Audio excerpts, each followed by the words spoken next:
What's this? Tabletop Island, huh? Let's see what this is all about. Players collectively guide Buddy the Elf as he journeys from the North Pole to New York City in order to meet... Dad! You got it. Each player wants Buddy to stop on different locations in order to earn points before arriving to the final destination. Whoever earns the most points wins. Elf, Journey from the North Pole game by Funko Games, designed by Prospero Hall.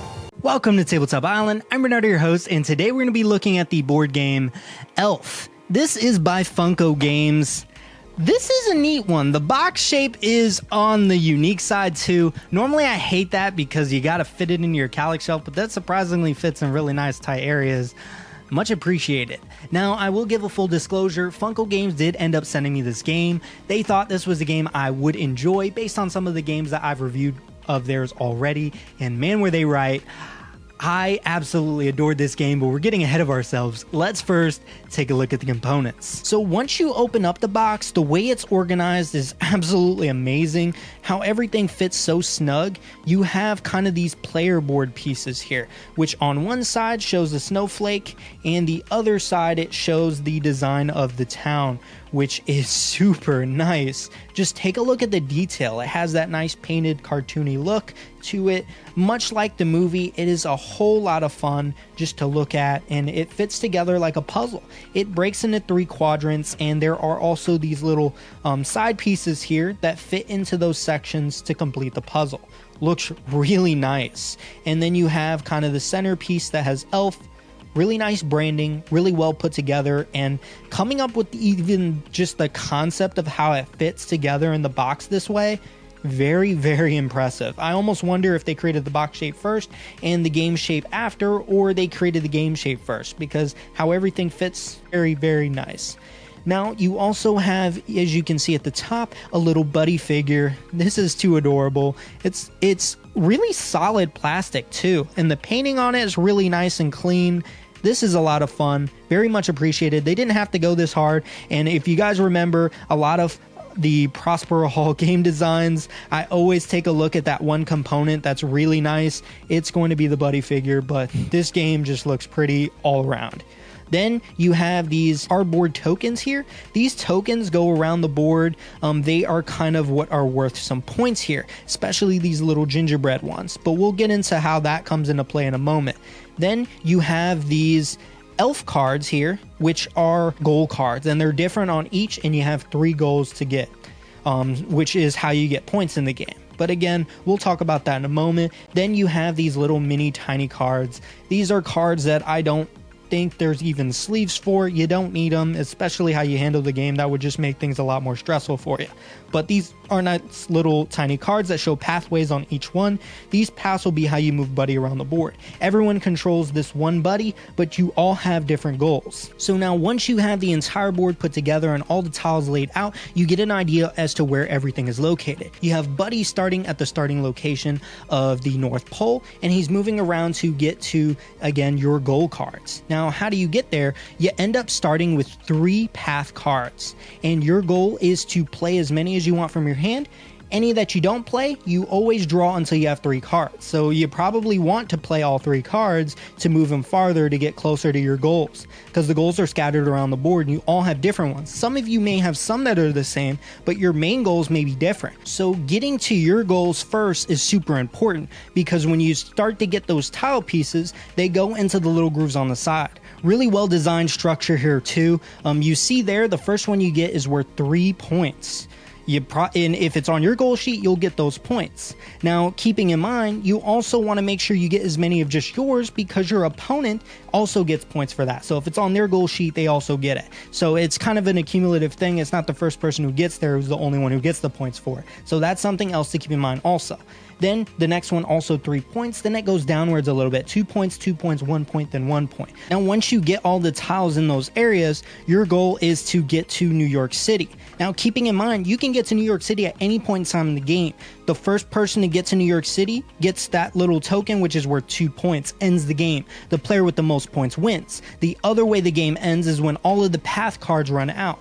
And trust me, those run out very easily, especially if you don't plan your movement effectively. And of course, when you're playing with 4 players, you'll see that more frequently than not. You're also moving around and you'll notice that there are these gingerbread spots here. Those are also worth points too. They all have a different number of points. You got 1 1, you got 2 2s, and 1 3.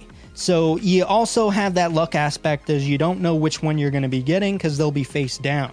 But adding those into your pathways will really help you get more points and more advantages against your opponent, because again, you may have some that are the same goals as your opponent. So one of the strategies you'll see very common in this game is to get maybe at least 1 goal, maybe 1 to 2 gingerbread men, and hurry up to New York City so your opponents can't catch up to your points.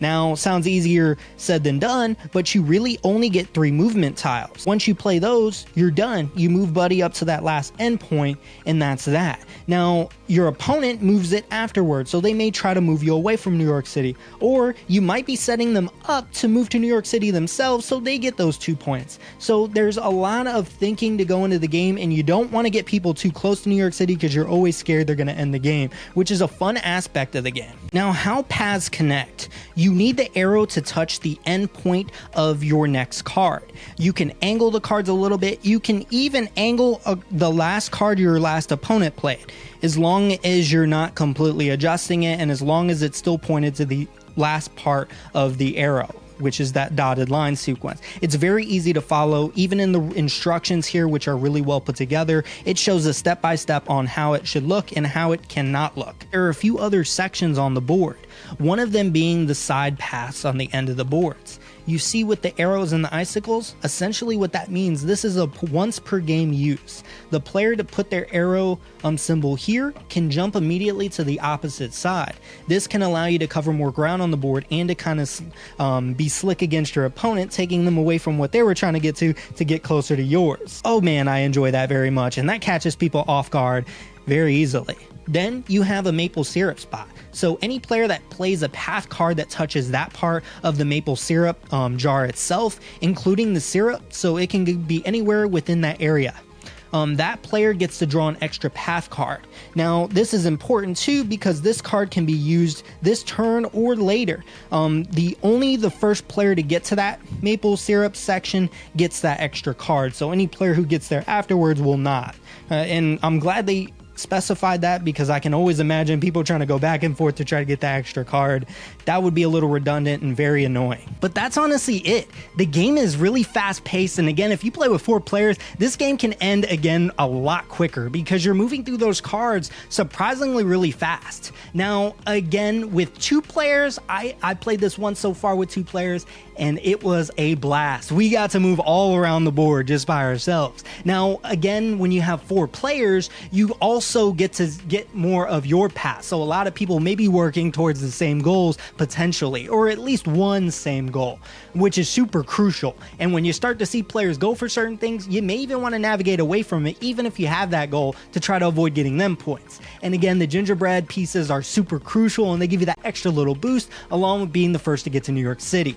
There's a lot of back and forth, and there's a lot of thinking to be involved, and again, some luck to drawing the cards and getting the right points when you get to the gingerbread man, obviously, but it's a whole lot of fun. It's super silly and just I absolutely enjoy this game. I'm very surprised by it. One of the few things that I find a little annoying with the game is when you're laying down the cards, they are just card on card. What that means and why that's important is whenever someone hits the board, those cards can rattle around a little bit. So if you have kind of young children that are a bit more reckless or a bit more kind of handsy with the board, that may be something to consider with a game like this, because I can find that being just a little bit annoying. Doesn't ruin the game, I'll completely straight up saying that, because you don't ever backtrack any spaces. So as long as you roughly know where it was at, you can always kind of just slide that back into place and just start from there. That never has any real effect on the game. It's just something I found annoying when we kind of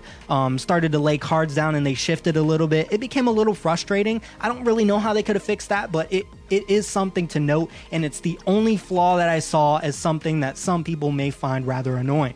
But that didn't take me away from this game, and it's super thematic. Again, if you like this movie, you may like the game even more.